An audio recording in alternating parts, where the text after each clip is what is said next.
जीवनी शक्ति कैसे जगाएं? पाठ 9। रोग, कारण और निवारण।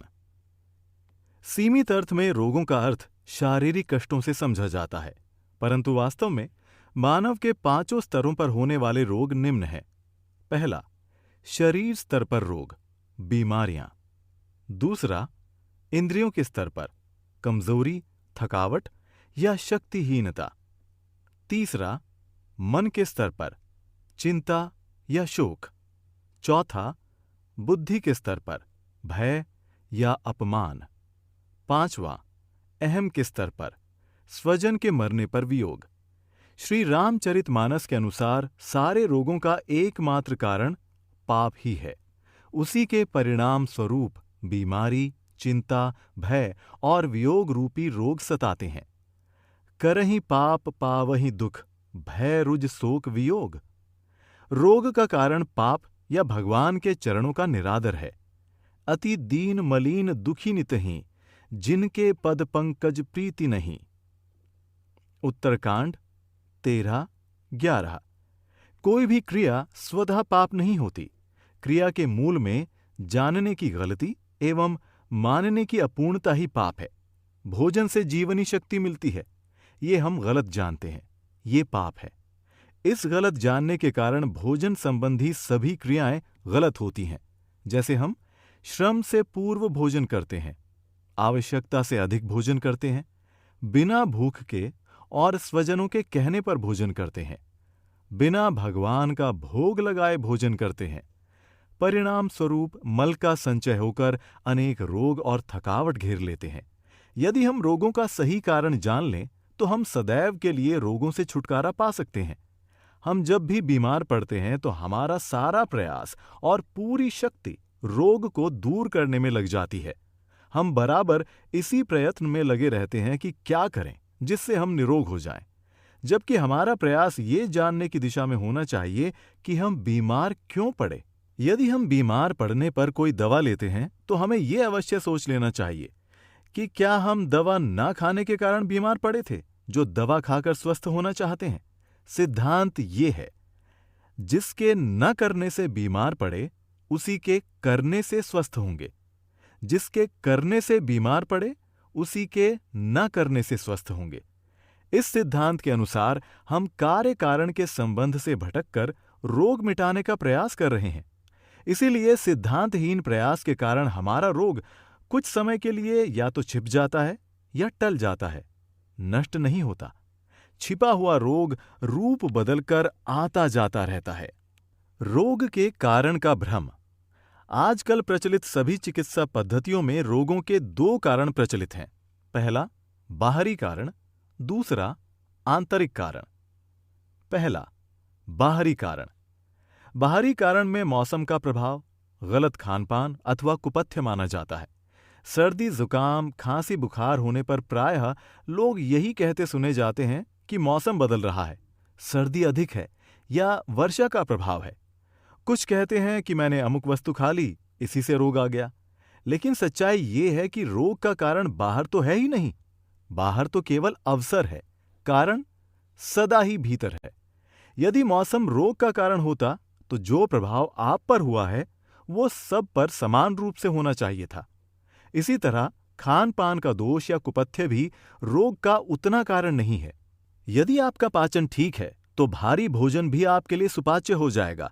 जिस वस्तु के खाने से आप रोगी हुए हैं उसी वस्तु को खाने से अन्य लोग रोगी क्यों नहीं होते। मौसम की खराबी या कुपथ्य से रोग नहीं होते हैं। यदि आप मौसम से बचने का उपाय करते रहेंगे या क्या खाएं क्या ना खाएं के चक्कर में पड़े रहेंगे तो रोगों का मूल कारण कभी नहीं पकड़ पाएंगे और उसको पकड़े बिना अखंड स्वास्थ्य की उपलब्धि मृग मरीचिका की तरह आपसे दूर भागती रहेगी। दूसरा, आंतरिक कारण। आयुर्वेद की मान्यता है कि वात, पित्त, कफ का संतुलन बिगड़ने या इनके कुपित होने से रोग होते हैं। एलोपैथी कहती है कि रोगों के कीटाणु हमारे भीतर प्रवेश करते हैं, वही रोग पैदा करते हैं। प्राकृतिक चिकित्सा कहती है कि मल संचय के कारण रोग होते हैं। ये तीनों चिकित्सा पद्धतियां अपने अपने कारणों को ठीक कर रोगी को निरोग करने का प्रयास करती हैं, लेकिन वस्तुतः रोगों का कारण ये भी नहीं है। यदि वात पित्त कफ का कुपित होना रोग का कारण है, तो प्रश्न उठता है कि वात पित्त कफ के कुपित होने का क्या कारण है। सत्य तो ये है कि जिस कारण से वात पित्त कफ का संतुलन बिगड़ता है, वही रोगों का कारण है। एलोपैथी की दृष्टि से यदि रोगों के कीटाणु रोग का कारण है, तो प्रश्न उठता है कि इन कीटाणुओं के पैदा होने का कारण क्या है। नेचुरोपैथी वाले रोगों का कारण मल संचय बताते हैं, जो ठीक तो है, लेकिन उन्हें यह भी बताना होगा कि मल संचय का क्या कारण है। एक बार आप संचित मल को निकालकर रोगी को निरोग तो कर सकते हैं, लेकिन मल संचय तो फिर भी होगा, क्योंकि इसका कारण आप नहीं जानते। सभी कारणों का निवारण शरीर के स्तर पर। Doctor R.T. ट्रॉल MD की परिभाषा सत्य है। वे कहते हैं, शरीर से, शरीर द्वारा, शरीर से मल निष्कासन की प्रक्रिया का नाम ही रोग है। शरीर के अंदर विकार ही रोग के मूल कारण है, क्योंकि ये ही रोग के कीटाणुओं को जन्म देते हैं, उन्हें अपनी ओर खींचते हैं। मल ही उनका भोजन है। कहावत प्रसिद्ध है, जहां कूड़ा वहां कीड़ा। कूड़े के अभाव में कीड़ा टिक नहीं सकता। जिस प्रकार धरती की गंदगी अनेक प्रकार के कीड़ों को जन्म देती है, उसी प्रकार शरीर के अंदर के विकार ही नाना प्रकार के रोगों के कीटाणुओं को पनपने के लिए उपयुक्त आधार प्रदान करते हैं। भोजन शरीर के कोशों का निर्माण करता है और स्वास्थ्य के लिए उपयोगी ही नहीं, वरन आवश्यक भी है। परंतु आवश्यकता से अधिक भोजन खाने पर पाचन पर कुप्रभाव पड़ता है। ऐसा होने पर लिवर, गुर्दों एवं रक्त संचार प्रणाली पर काफी दबाव बढ़ जाता है, जिससे मस्तिष्क से संचालित होने वाली नसों में संचार व्यवस्था को भी तनाव का सामना करना पड़ता है, और इस प्रकार शरीर में एक दूषित चक्र बन जाता है, जो हानिकारक होता है। यदि ये प्रक्रिया कुछ दिनों तक लगातार चलती रहती है, तो वो अवस्था आ जाती है जब व्यक्ति की जीवनी शक्ति संतुलन बनाए रखने में असमर्थ हो जाती है। तब संतुलन स्थापित करने के लिए प्रकृति जो प्रक्रिया अपनाती है, वो रोग कहलाता है। भोजन का गलत उद्देश्य लेकर भोजन करने से ही हमारे शरीर में मल संचय होता है।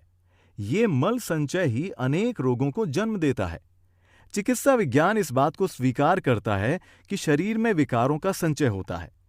ब्रिटेन में किए गए एक सर्वेक्षण से यह तथ्य सामने आया है कि एक अस्पताल में विभिन्न रोगों से पीड़ित रोगियों में से 90% रोगियों की आंतों में मल एकदम सूख गया था। वो इतना कड़ा था कि चाकू से बड़ी कठिनाई से कटता था।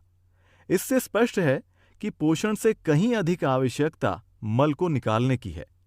यदि रोग का कोई लक्षण प्रकट होते ही संचित मल निकालने के उपाय किए जाएं, तो कुछ ही दिनों में शरीर पूरी तरह निरोग हो सकता है। इन उपायों में सबसे अच्छा उपाय उपवास है। उपवास काल में जीवनी शक्ति अधिक वेग से भीतर की सफाई करते हुए सभी संचित मलों को थोड़े ही समय में निकालकर रोग मुक्त कर देती है। उपवास के द्वारा न केवल पुराने रोगों से ही छुटकारा मिल सकता है, बल्कि भविष्य में भी रोगों के आने की संभावना मिट सकती है। इससे जीवनी शक्ति पर पड़ा हुआ बोझ कम हो जाता है और वो और तेजी के साथ शरीर को निरोग बना देती है। रोग की दशा में किसी भी प्रकार का भोजन पहुंचने से रोग बढ़ता है तथा रोगी की आंतरिक दुर्बलता बढ़ती जाती है।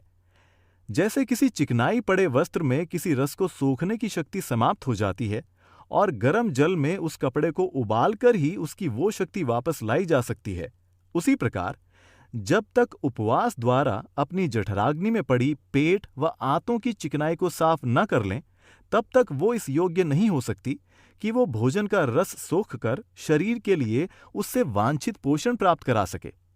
यदि श्रम के बाद भोजन और भोजन के बाद विश्राम का क्रम अपना लिया जाए, तो पाचन क्रिया सही ढंग से कार्य करने लगेगी और मल विसर्जन भी संतोषप्रद ढंग से होने लगेगा। सही ढंग से मल विसर्जन का परिणाम ये होता है कि उसके बाद शरीर में स्फूर्ति आती है और क्रियाशक्ति बढ़ जाती है। जब मल विसर्जन के बाद भी शरीर में भारीपन महसूस हो, तो समझना चाहिए कि आंतों में अभी काफी मल भरा है। जब इस संचित मल को निकालने का प्रयास नहीं होता है, तो मनुष्य रोगग्रस्त हो जाता है। पर रोग आने पर भी मनुष्य सचेत नहीं होता और न इस बात का ही पता लगाता है कि रोग क्यों आया और कहां से आया।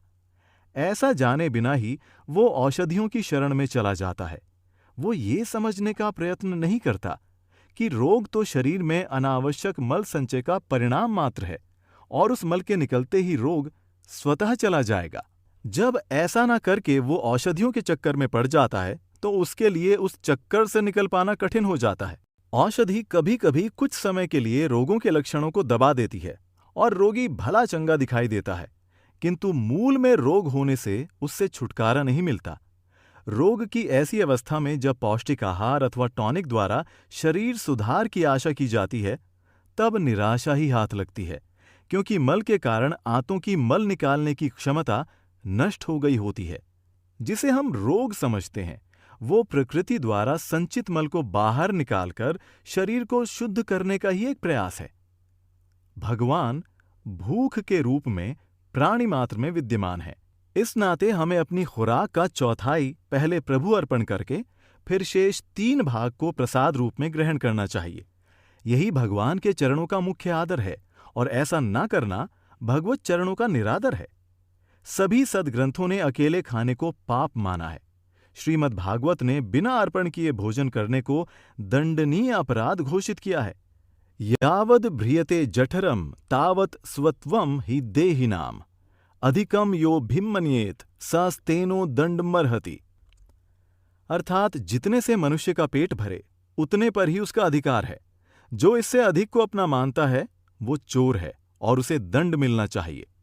इंद्रियों के स्तर पर थकावट का कारण अम्ल है। यदि शरीर में अम्ल का असंतुलन ना हो तो अधिक से अधिक श्रम करने पर भी थकान का अनुभव नहीं होगा तथा हर समय स्फूर्ति बनी रहेगी। अम्ल एकत्र होने का कारण अम्लयुक्त भोजन तथा दूषित विचार हैं। अम्लयुक्त भोजन में चाय, मांसाहारी भोजन, दालें, मूंग को छोड़कर सूखे मेवे आदि प्रमुख हैं। यदि अपने विचारों को स्वस्थ रखते हुए संतुलित एवं समुचित आहार लिया जाए तो अम्ल का प्रभाव समाप्त हो सकता है। मन के स्तर के रोगों का कारण इच्छाएं और आसक्ति है। इसी से चिंता व शोक आता है। चिंता का कारण धन का अभाव या परिस्थिति की प्रतिकूलता नहीं है। यदि इच्छाएं व आसक्ति न हो तो किसी भी स्थिति में शोक नहीं हो सकता। किसी वस्तु की कामना ही इच्छा है तथा इच्छा पूर्ति होने पर आसक्ति का जन्म होता है। इच्छा पूर्ति से लगने वाला सुख इच्छा पूर्ति का नहीं, वरन इच्छा निवृत्ति से प्रकट होने वाला आंतरिक सुख है। चिंता स्वार्थ का दंड है। यदि हम भगवत सेवा की साधना द्वारा निस्वार्थी हो सकें तो वैराग्य आने लगेगा और इच्छाएं आसक्ति कम होने लगेंगी। इसके लिए हमें अपनी आय तथा अन्य वस्तुओं का दशांश, भोजन का चतुर्थांश तथा समय से 1 घंटा भगवत सेवा में अर्पण करना चाहिए। बुद्धि के स्तर पर भय, अपमान व क्रोध बुद्धि के स्तर के रोग हैं। इसका मूल कारण अहंकार है, न कि बाहरी कटु शब्द। अहंकार से ही भय, अपमान, क्रोध, ईर्ष्या, द्वेष आदि रोगों का जन्म होता है, जो मनुष्य के व्यक्तित्व का नाश कर देता है। यदि बुद्धि में अहंकार न हो तो कटु से कटु शब्द सुनने पर भी बुरा नहीं लगेगा। अहंकार के निवारण हेतु ध्यान की साधना का अभ्यास करना चाहिए। दिन भर में 3-4 बार आंख बंद करके बैठने से अंदर का ज्ञान प्रकट होता है। तब चेतना मान, अपमान, भय व क्रोध से ऊपर उठने लगती है। अहम के स्तर पर स्वजनों की मृत्यु पर लगने वाला वियोग का दुख ही अहम के स्तर का रोग है। इस दुख का कारण स्वजनों की मृत्यु नहीं, वरन हमारे अहम में उनके प्रति मिथ्या अपनत्व है। यदि मिथ्या अपनत्व न हो तो किसी के भी मरने पर वियोग का दुख नहीं सताता, क्योंकि अपनत्व का संबंध तो केवल परमात्मा से ही है। उसी परमात्मा के हम अंश हैं और परमात्मा से कभी वियोग होता नहीं, अतः रोना कैसा। यदि भगवान के प्रति ऐसा समर्पण हो जाए तो इस रोग से मुक्ति मिल सकती है। संबंधियों के प्रति कर्तव्य है, अपना तो केवल भगवान है। उपरोक्त सारे स्तर एक दूसरे को प्रभावित करते हैं, अतः रोग मुक्ति एक विशाल शब्द है और स्वास्थ्य भी स्व अर्थात अपने स्वरूप में स्थित होना है। इसीलिए सभी स्तर की साधना एक साथ चलानी है, तभी संपूर्ण रोगों से मुक्ति होगी, पाप समाप्त होंगे तथा पाप के परिणाम भी। सभी स्तरों की विस्तृत साधना हेतु पढ़ें योगी और योग साधना।